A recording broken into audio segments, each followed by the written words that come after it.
Hello नमस्ते। तो आइए शुरू करते हैं कब्ज़ को दूर करने के लिए कुछ उपयोगी योगासन जिससे कॉन्स्टिपेशन चला जाए। तो सबसे पहला आसन जैसे कि आप सामने देख ही रहे हैं, वज्रासन। आराम से वज्रासन में बैठें। अगर आपको ऐसे बैठने में तकलीफ़ है तो घुटनों के नीचे, हिप के नीचे, एंकल्स के नीचे कुशन का उपयोग करके इस आसन में बैठें। आराम से कम 5 मिनट लंबे गहरे सांस लें और अब धीरे से कमर के बल लेट जाते हैं और अपने घुटनों को आसमान की ओर मोड़ कर रखते हैं और अपने दोनों हाथ पेट पर रख लेते हैं और मुस्कुराते हुए पेट पर ध्यान देते हुए पेट के एक्सपेंशन को सांस भरते समय और कंट्रैक्शन को सांस छोड़ते समय महसूस करें। यानी कि पेट का फैलना और सिकुड़ना आने जाने वाली सांस के साथ महसूस करें। तो क्या होता है ना कि जब आप इस तरह से महसूस करते हैं तो पेट में बहुत अच्छा सा रक्त संचार होता है और आपकी पूरी एनर्जी पेट पे रहती है क्योंकि आपका ध्यान वहाँ पर है ना। सांस के साथ आपने वहाँ पर अपने हथेलियों को टच किया हुआ है। बहुत ही बेहतरीन और बहुत ही कारगर है ये प्राणायाम, ऐसे लेट कर। तो लंबे गहरे सांस लें और पेट का एक्सपेंशन, कंट्रैक्शन महसूस करते रहें। यहीं पर आपकी बड़ी आँत, छोटी आँत है ना। तो उस पूरे सिस्टम में रक्त का संचार, हल्के से जब अपने घुटने मोड़ते हैं तो रक्त का संचार वहाँ पर बढ़ा हुआ है और बहुत अच्छे से अपने आप ही सांस के द्वारा वहाँ पर थोड़ी हलचल चालू हो जाती है। तो सबसे पहले अगर आप सुबह उठें तो सुबह उठते ही ऐसे ही लेटे रहें, अपने बेड पे तकिए को हटा दें और इस तरह से अपने पेट को महसूस करते हुए कुछ सांसें लें लंबे और गहरे, अपने पेट को पूरा महसूस करते हुए। तो बहुत ही अच्छा रहेगा, आप करके ज़रूर देखना। विश्राम करते हैं इसी आसन में गहरे लंबे सांस के साथ, शांति के साथ।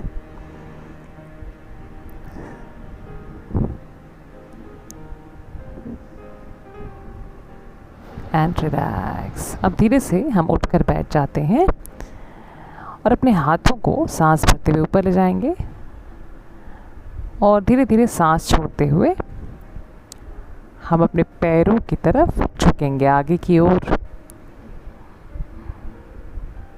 बहुत ही आराम से करेंगे सांस छोड़ते हुए। धीरे धीरे से जैसे भी आपसे संभव हो उसी स्पीड से आप आगे जाइए।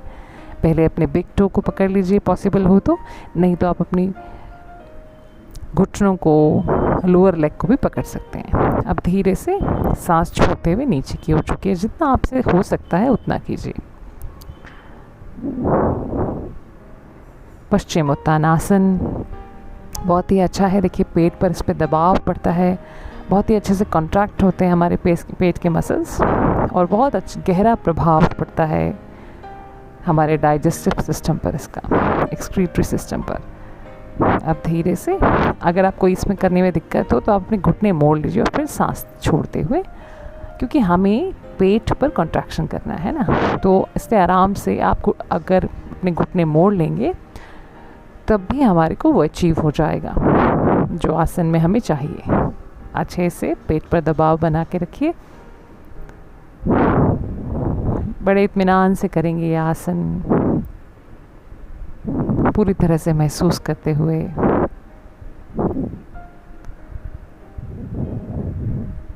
बहुत ही बढ़िया आसन है। सो अगर ये जितने आसन यहाँ पर मेंशन है, 5 आसन, अगर आप इसको रोज़ करेंगे तो आपका डाइजेस्टिव सिस्टम बहुत बेहतरीन होगा और कॉन्स्टिपेशन की समस्या रहेगी ही नहीं। और साथ साथ में फार्टिंग वगैरह जो भी होती है वो भी रिलीज़ हो जाएगा आराम से। अब धीरे से सांस छोड़ते हुए अपने हाथों को वापस ले आएं। तो हम उस अवस्था में सांस लेना और छोड़ना जारी भी रख सकते हैं। ठीक है, रिलैक्स करें इसी आसन में। Take long deep breaths.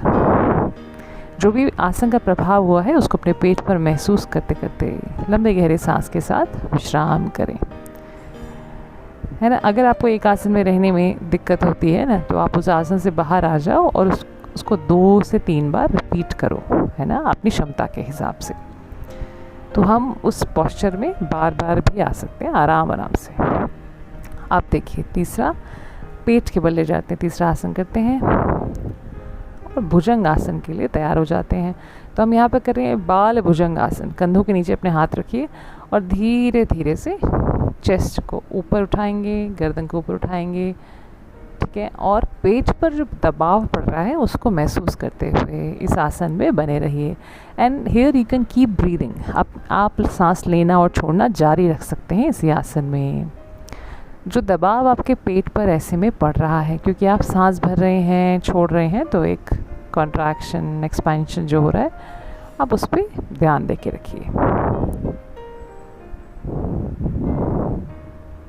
और जितनी देर आप इस आसन में ठहर सके ठहरिए, नहीं तो आप सांस भर के फिर वापस जाइए, फिर दूसरी बार फिर सांस भर के ऊपर आइए और सांस छोड़ के फिर वापस जाइए, फिर सांस भर के ऊपर आइए और सांस छोड़ के वापस आइए, है ना। और ऐसा करते समय जब आप ऊपर आएँ तो कम से कम 15, 20, 30 जितनी काउंटिंग आप मन में करें उसके हिसाब से वहाँ पर रुके रहें और फिर धीरे धीरे से आप उस आसन से बाहर आ जाएं।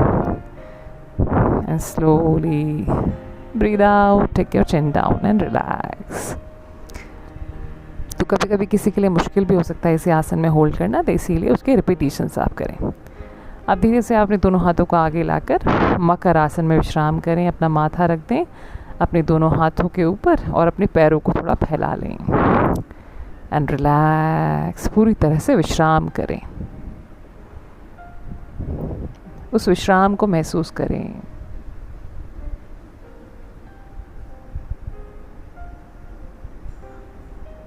जो भी आपका पूरा ध्यान पेट पे बना के रखें।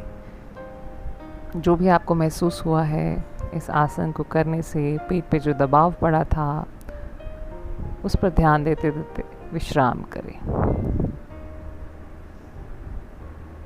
अब धीरे से पैरों को नज़दीक ले आते हैं, वापस ले आते हैं अपने हाथों को और धनुरासन के लिए तैयार हो जाते हैं। चौथा आसन धनुरासन। अपने एंकल जॉइंट को हम पकड़ लेते हैं, हाथों को पीछे ले जाते हुए ब्रीद इन करते हुए धीरे धीरे से चेस्ट को ऊपर उठाएं और फिर जितना हो सके उतना पैरों को पीछे की ओर खींचें, जांघों को ऊपर उठाते हुए। And attend your stomach muscles once again. अपने पेट पर पड़ रहे दबाव को, प्रभाव को महसूस करिए और जितना आप रिलैक्स कर सकें आसन में उतना अच्छा। तो देखिए फिर से यही बात है कि अगर आप इसको बहुत लंबे समय तक होल्ड ना कर पाएँ तो इसी के रिपीटिशंस कीजिए। सांस भर के ऊपर आइए, 10 तक काउंटिंग कीजिए, फिर सांस छोड़ के नीचे चले जाइए, फिर सांस भर के ऊपर आइए, काउंटिंग कीजिए और सांस छोड़ के नीचे चले जाइए।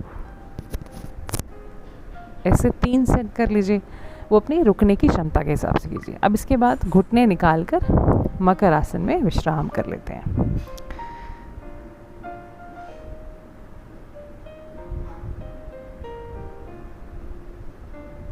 तो बहुत ही अच्छे से मसाज हो जाती है हमारे एब्डोमिनल रीजन की, जितने भी ऑर्गन्स हैं वहाँ पे उसकी डाइजेशन, गैस की जो भी प्रॉब्लम्स हैं वो धनुरासन को रेगुलरली करने से दूर हो जाती हैं।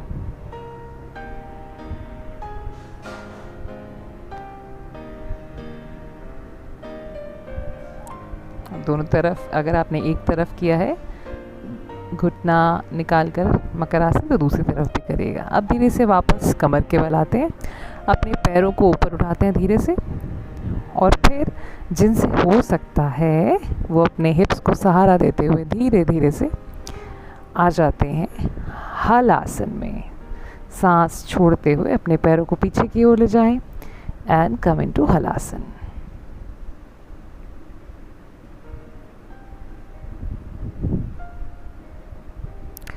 ये आसन हमारे एब्डोमिनल मसल्स को स्टिमुलेट करता है, एब्डोमिनल ऑर्गन्स को स्टिमुलेट करता है और बेटर डाइजेशन में हेल्प करता है।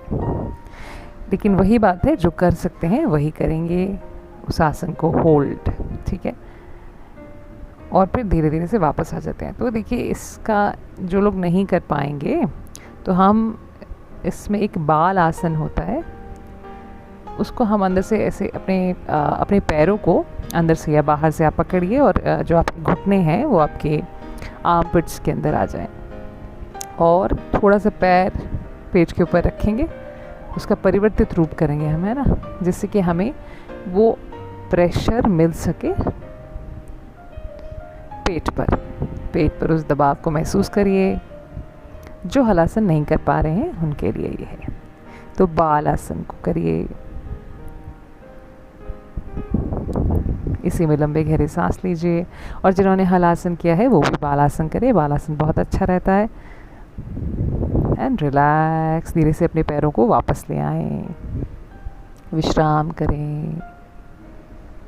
हर आसन के बाद उसमें जो आसन में जाने पर और आसन से बाहर आने के बाद उस ऑर्गन पर जो प्रभाव पड़ा उसको महसूस करें। अब धीरे से अपने हाथ अपने पेट पर रखें और फिर से अपनी ब्रेथ को महसूस करें,